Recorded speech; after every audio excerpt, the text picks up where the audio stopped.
Salut tout le monde, alors aujourd'hui, première journée à Agritechnica. Pourquoi je suis à Agritechnica? J'ai été envoyé par Ternet pour être pour eux agri-reporter. Enfin tout simplement pour leur faire un petit peu des fautes parce qu'ils avaient envie de voir le salon Agritechnica vu par les agriculteurs eux-mêmes. Donc on est deux agriculteurs français à avoir été envoyés sur le terrain. Premier salon, premier hall, donc on tombe déjà sur du petit matériel, un petit semoir monosème semi-porté.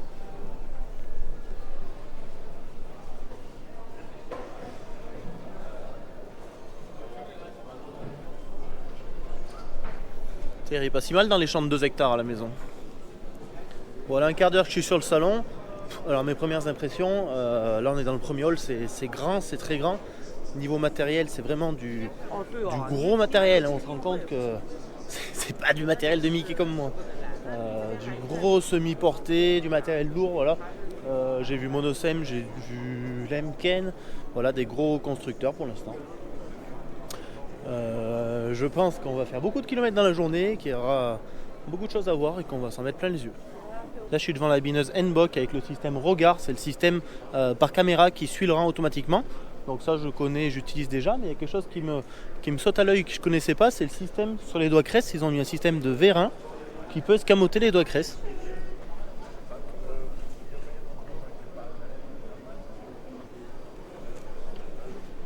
Je pense que ça peut être une technologie intéressante.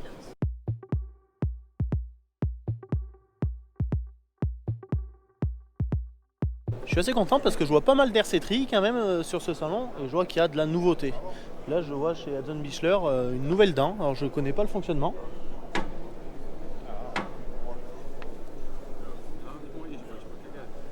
Un système de vérin.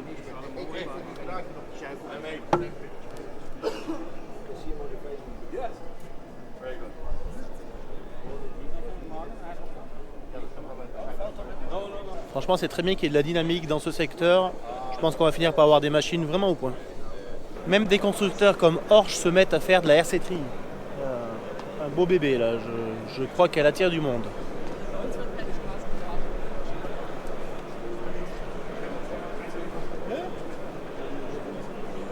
Parfois du matériel un petit peu surdimensionné, je suis pas sûr que ça fonctionne chez moi ce type de semoir.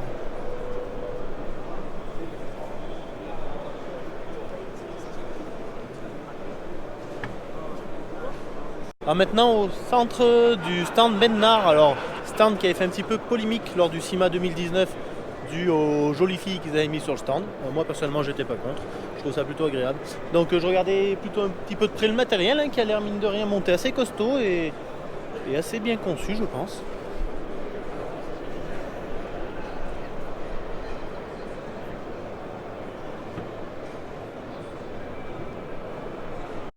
C'était pour faire des buts ou quelque chose comme ça.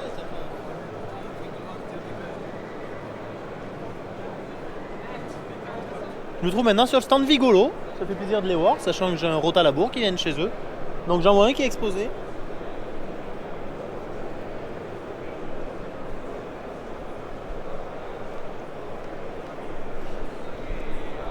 Ouais, un attelage différent et des roues à l'avant, je sais pas à quoi elles servent. Je suis bien curieux. Là on arrive dans les grands stands, là on est chez John Deere. On dirait qu'ils ont un hall pour eux, c'est immense.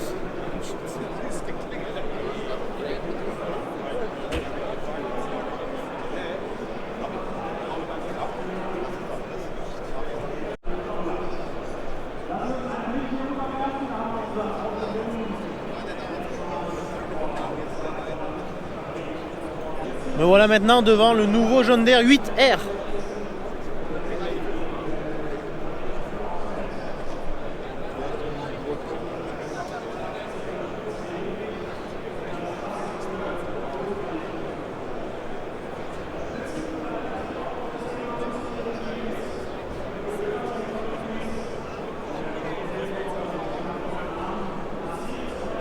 Là, je vous rassure, le nouveau 7R est pas loin non plus.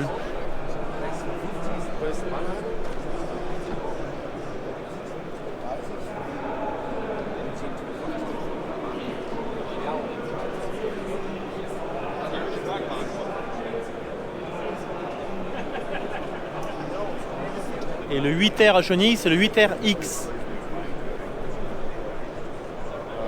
No, we don't do that. No? No. I don't know, man.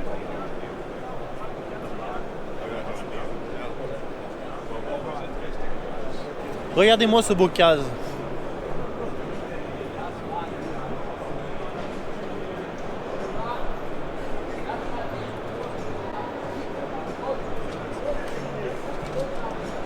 Je suis maintenant devant une andaineuse de chez McDonald's qui est en train de se démocratiser aussi en France, entre autres vers chez moi, parce qu'avec l'arrêt du réglone dans les cultures par exemple de colza de semences, il se sert de ce type de machine pour faire sécher la culture avant de battre la graine.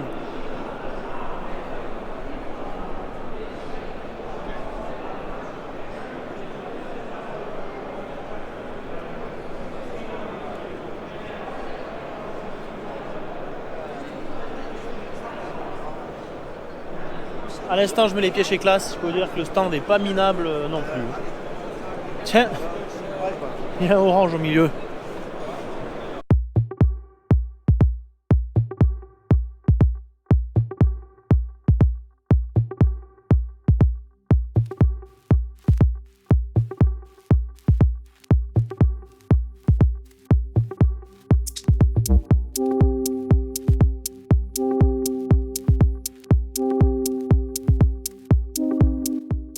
Tadam! Et oui, ça y est, devant une Lexion.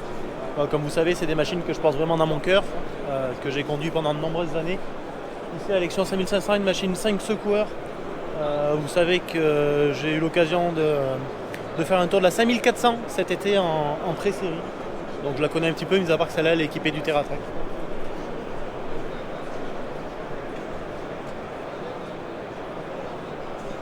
Juste derrière, on a la 7000 qui est une Lexion hybride. Et pas très loin, la grosse 8900. Un monstre, j'en salive de voir ça.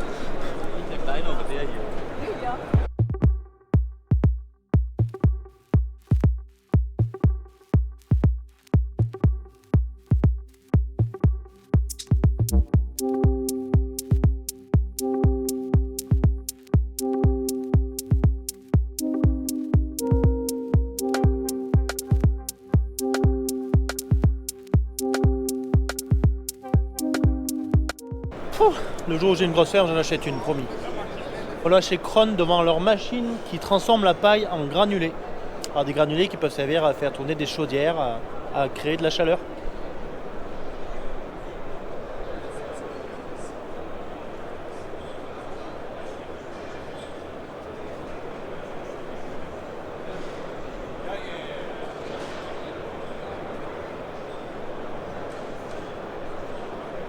De sacrées avancées technologiques et je pense que dans le domaine, il y a de l'avenir. Me voilà chez Arcussin devant le groupeur, je ne sais pas si vous vous rappelez, je vous avais fait une petite vidéo chez mon collègue Benjamin. Donc ils prennent les petites bottes de paille, ils en font un seul gros ballot avec du liage autour. Je me retrouve maintenant devant un système qui m'a l'air assez intéressant, qui concerne les moissonneuses-batteuses et plus précisément les convoyeurs, qui consiste à remplacer les chaînes de convoyeurs par des courroies.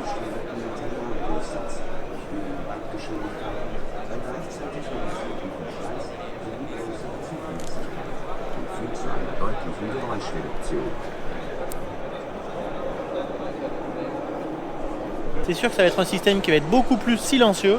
Après, il faut voir ce que ça donne en durée de vie. Est-ce que c'est plus fragile, moins fragile? Moi, ça m'est arrivé quand j'étais chauffeur de moissonneuse-batteuse de casser des chaînes avec des cailloux. Tu montes un caillou, le caillou vient se coincer entre la chaîne et le pignon. Crac, tu casses un maillon. Bon, ça se répare, tu mets l'attache rapide, des demi-mailles, tout ça, on y arrive, mais c'est un peu la misère.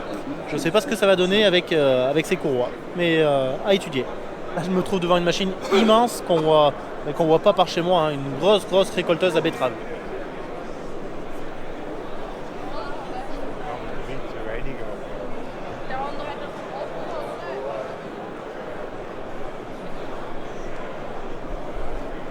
Ça doit peser son poids le bébé, j'imagine. Ah, ça fait plaisir de trouver un constructeur français, me voilà sur le stand Herm. Et là, je retrouve la même récolteuse à rail que la mienne.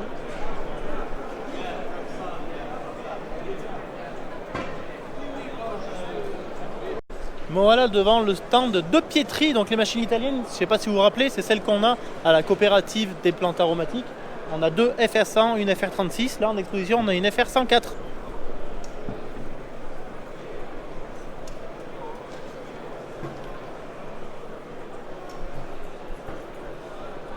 Mais voilà maintenant sur le stand Massey Ferguson, voilà, on commence à arriver chez Hco. Je suis devant la grosse Ideal 9.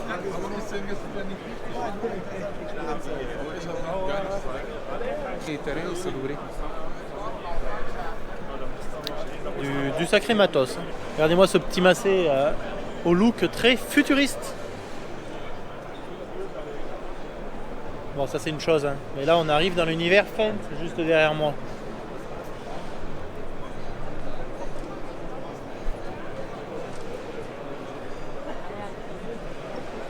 Là je suis devant la grosse Ideal 10, celle qui a même pas de volant dans la cabine.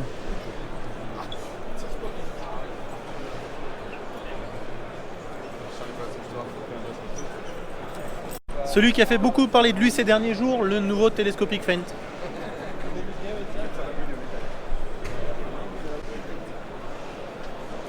Et ouais, le beau bébé, le 942 Vario. Petit 939 en rouge jumelé, ça irait bien pour travailler dans mon ail. Celui-là, j'ai pas besoin de vous le présenter, le gros bébé de la gamme, le 1050 Vario, 500 chevaux. C'est pas demain la veille que j'ai ça à la maison.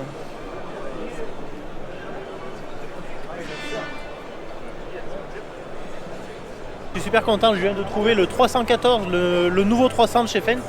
Donc extérieurement c'est sensiblement le même, mais il y a des petites nouveautés dans la cabine. Je sais pas si je vais pouvoir vous faire voir ça de près, je vais voir si je peux monter dedans.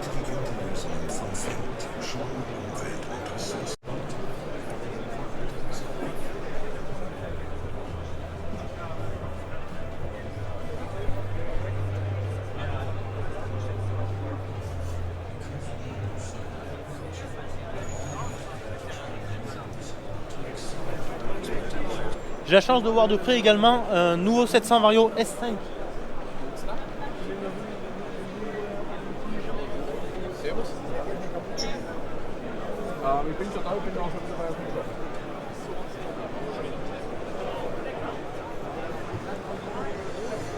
Yes, you see it. Oh, and then your radio is here. Yes, radio and climate control is here, so you don't have to push your arm. Okay. But I don't know the exact rules. And if you were to have a loader on this, the Yes. loader goes onto this or Devant un tracteur qui je pense a de l'avenir, c'est le nouveau Fendt E100 électrique.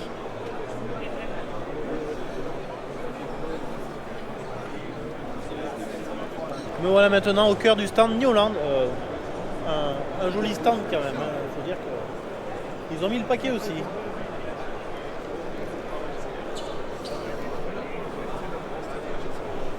Ich bin morgen bei der Rakete.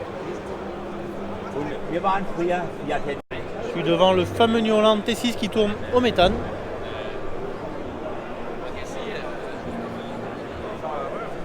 Vestir, on nous présente un tracteur au look plutôt futuriste.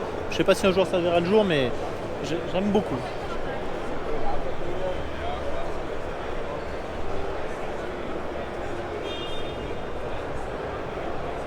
Salut tout le monde, alors deuxième jour Agritechnica aujourd'hui. Donc hier on a déjà fait un bon tour, on a vu pas mal de choses.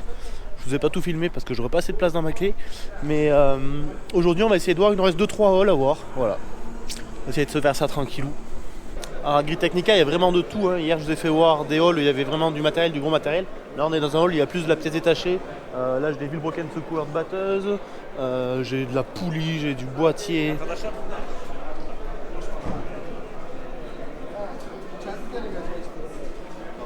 Ouais. Et donc voilà, c'est très complexe. Là on est dans un stand où ils se vendent l'accessoire, il y a du gyrophare, il y a la signalisation, là il y a des fauteuils. Donc c'est vraiment, voilà, c'est très complet. Bah là des fauteuils tout complets, avec les accoudoirs, etc. Je vais vous faire voir ça.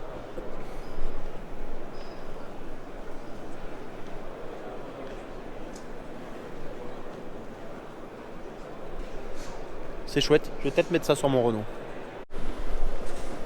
Là je suis devant un système de pulvérisation avec une détection. On a un système qui reconnaît le type d'adventice et qui va pulvériser un produit différent avec une buse différente selon l'adventice qu'il a reconnu.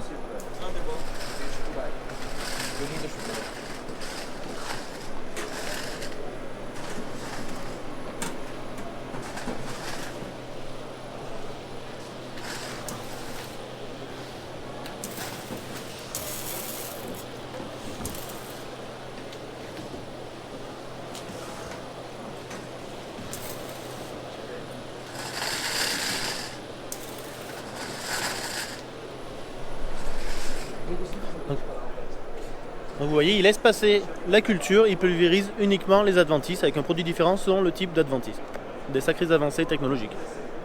Là je suis maintenant dans le hall des GPS, alors je vous garantis qu'il commence à y avoir du monde sur le marché des GPS. C'est incroyable.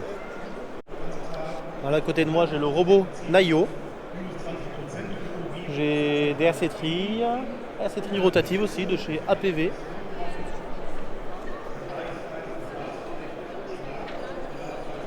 Là, les éléments d'RC-trilles et RC-trilles rotatives de chez Nbock. Matériel que je connais puisque j'utilise en Kuma. On en a une de 6 mètres si je dis pas de bêtises. Matériel qui est pour moi très compliqué dans le sens où c'est compliqué à régler. Il faut que la terre soit assez homogène. Qu'on travaille sur un sol bien plat. Sinon, on a tendance à gratter un peu plus à gauche qu'à droite. Pour ma part, je pense que c'est du matériel qui serait intéressant d'avoir, mais dans des largeurs un peu moins importantes, comme du 1,80 m quand je travaille en planche.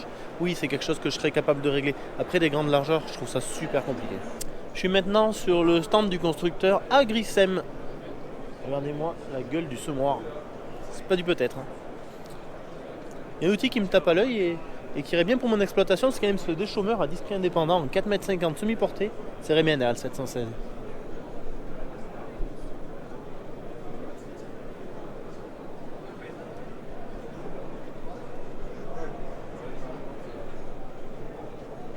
Ah voilà, c'est la fin de 2 très belles journées de salon qui sont éprouvantes quand même parce qu'on fait beaucoup de kilomètres. Ouais, donc pour conclure, un très gros salon avec beaucoup d'exposants.